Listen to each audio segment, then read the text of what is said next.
Book 101 is all about the bookseller ride for the last 40 years. And today I have my special guest.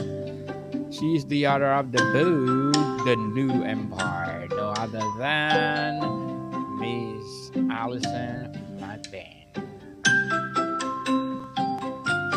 Welcome to Book 101, Miss Allison, and can you please introduce more about yourself? Awesome. Yeah. Thanks. First of all, thank you so much for having me on. It's wonderful to be here. I'm an author of four books under my own name, and I have a number of short stories and poems published in a lot of magazines. One notable thing is I actually write in all genres. So I love a story no matter where it comes from or what format it comes from. There are wonderful stories all around us. And oh, sorry. Good. Miss Allison McBain, thank you so much for sharing your knowledge in the world. What inspired you to write The New Empire? Um, well, as I mentioned, I find inspiration everywhere. And actually, the New Empire was sparked by reading a news article. And the article was talking about how way back when they had found some archaeological evidence that had shown that back in I want to say maybe 1,000 years ago, the Chinese Empire had sent ships to maybe the coast of South America, and they had found some archaeological evidence showing that this might have happened. So it sort of sparked the idea: what if that had happened? What if instead of Europe arriving in the Americas first and colonizing it, what if the Chinese Empire had come first? How would that have changed history? What does the title mean to you, Miss Allison? Well, in my book, basically, what I just mentioned did happen. And so the indigenous populations managed to, with the help of the Chinese Empire backing them, managed to form a new empire, managed to form a coalition that allows them to be on an equal footing with the Europeans when they come over to the Americas. So they actually are a world superpower also. What are your struggles in writing The New Empire? Well, it's actually a book that started out. Have you heard of NaNoWriMo, National Novel Writing Month? Yes, Yes. yes, indeed. Well, yeah. Unfortunately, they're no longer continuing with it, but it's been around for 25 years, and I actually participated in several National Novel Writing Months. So I wrote the first half of this book during one of those, and then I sort of let it sit for a bit of time. You know how it is after you're done, Yes, writing 50,000 words, you're a bit tired yes, after for a month. sure. Um, so then I heard of this competition that was recommended to me. And basically, it's a pitch competition. And I had half a book, I didn't have the full book. And I pitched for it, and they said, you know what? You're a finalist for this competition. We'd love for you to finish writing your book and enter it into this competition. So I said, okay, I'll do that. So I did finish writing the book in enough time and editing it in enough time to enter this competition. And lo and behold, it won gold. And part of the winnings of that was to get a publishing deal and a marketing deal to launch my book. Congratulations, Oh, thanks. Miss Allison McBean. Hoping for more and more empowering books like this to come. Who are the main characters and what the roles do they play in building or challenging the empire? Well, the main character is actually uh, Chinese. So he he comes over as a slave, basically. The way that the world is set up is that, throughout history, there have been a lot of changeovers in power in the Chinese Empire. So basically, um, usually when there's a changeover in power, the the standard is to kill all your opposition, right? You massacre a whole bunch of people. Instead, in my book, what they do with the opposition is they send them over as slaves to the new empire, to um, uh, you know the area in the Americas. So the main character is one of these slaves sent over, and he's actually the son of the former emperor who gets massacred essentially by his older brother. So he sort of has royal blood, but he's now on the very bottom of the totem pole. Interesting indeed, Miss Allison. And what themes did you most want to explore through this story? Uh, Pretty much about inequality and duality. So, um, as I said, the main character is someone who started out at the, top of the totem pole and ends up at the very bottom.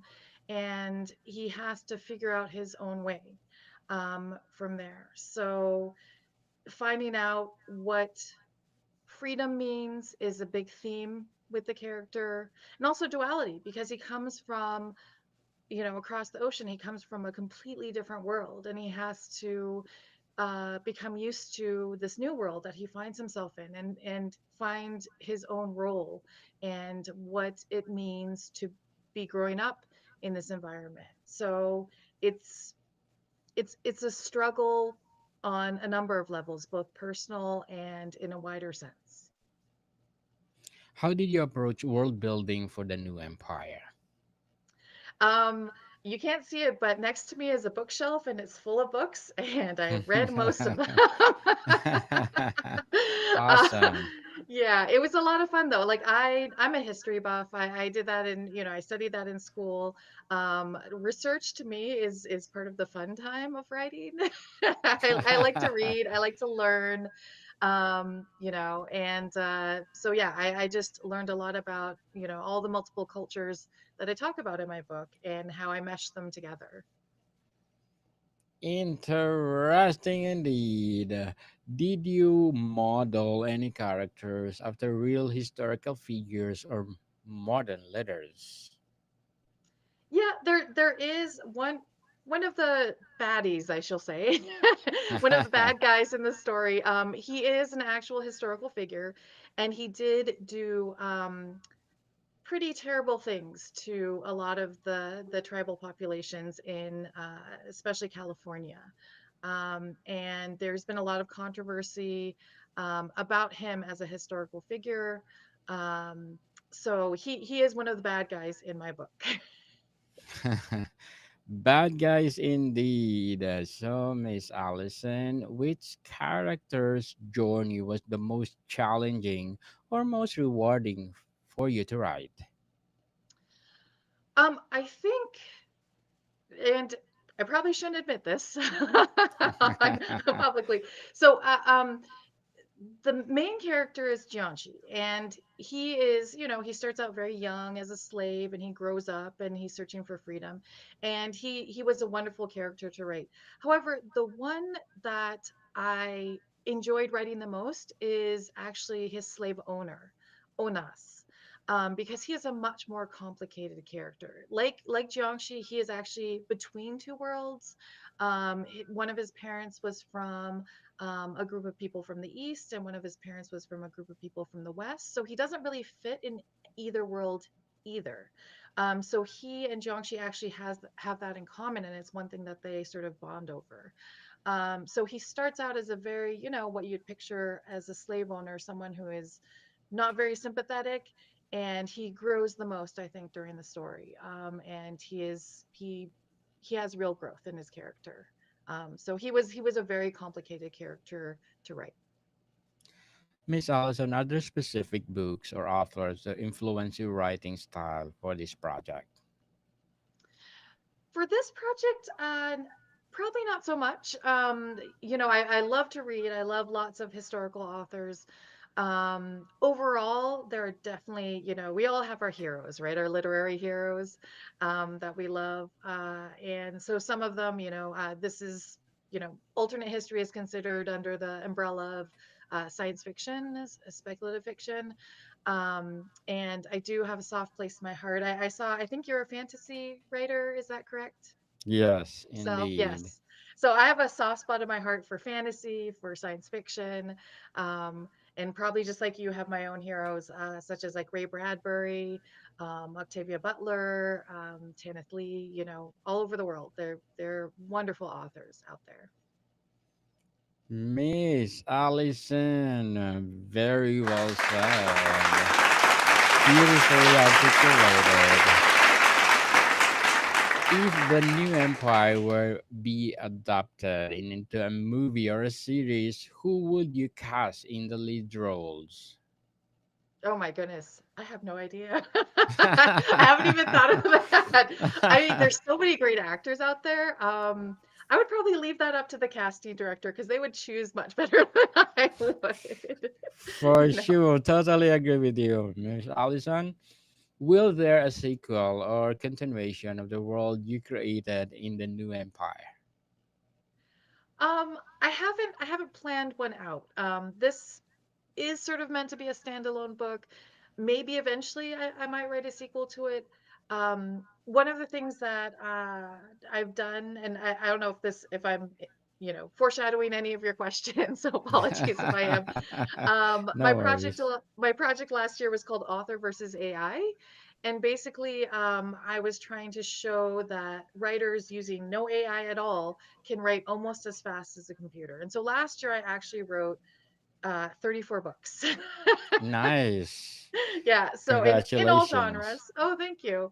And so basically this is sort of, this is published, this is out there. And I'm going to be looking forward to some of these other books that I wrote. Need to be edited, of course. No first draft is perfect, right? So Yes. eventually I might return to this world, but probably not for a while. Was there a particular historical empire that influenced your depiction of the new empire? Um, Yeah, I'd say definitely. A lot of the background, for example, the cultures and languages. I included a lot of languages from the different indigenous populations. There's Mandarin in there. There's, not obviously English is written in English, but um, uh, yeah, so I took a lot from history itself. But any one empire, probably not. I did sort of a mishmash of a lot of different ones. Are there a hidden message or deeper meaning you hope reader will discover?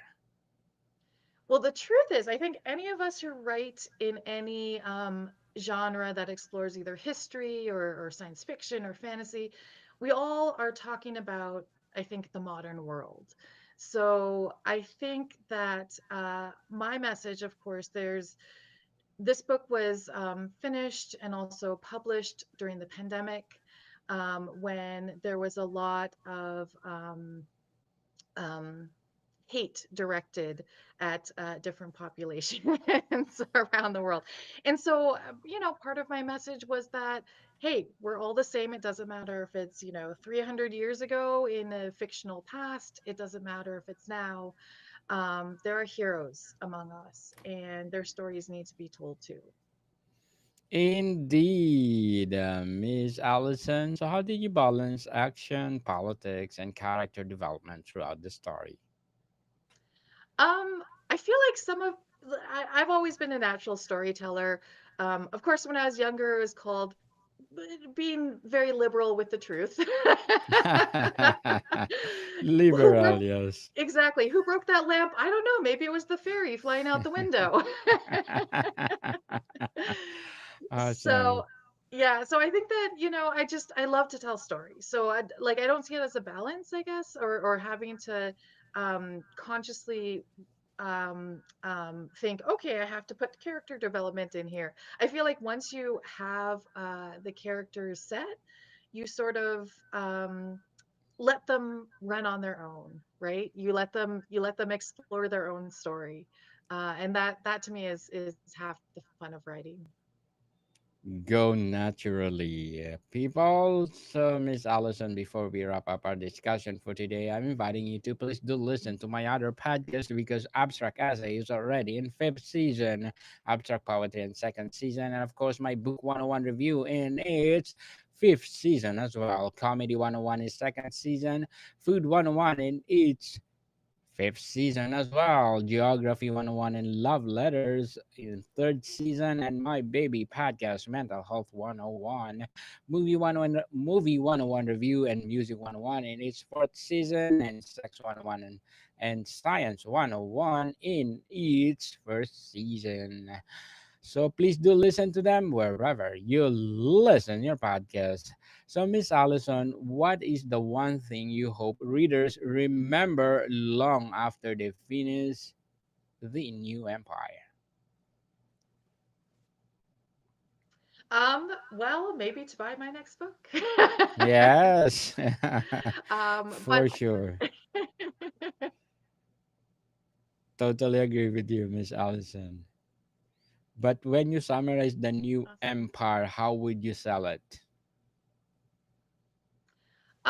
That it's a story about um, what freedom means, what duality means, what one person can accomplish, even if they don't believe in themselves. They can get swept up in a large movement of people who can carry the idea for them. So I think that again might be relevant for today's world. And like you're not alone, no matter how alone you feel. There are always bigger things in play. There always bigger things, people. So, Miss Alison McBain, thank you so much for sharing your knowledge to the world. So, can you please invite our listeners to support the new empire? Awesome. Thank you so much for having me. It's been lovely chatting with you. Yes, people. So, where are you gonna buy your book, Miss Allison? Where to buy my book? Yes. Anywhere books are sold, pretty Yes, much. people. Yes, let's support Miss Alison McBain because we should support her more and more and more empowering novels like this to come. So, Miss Allison, thank you so much for your time. Oh, thank you so much. Morning, people. See you soon.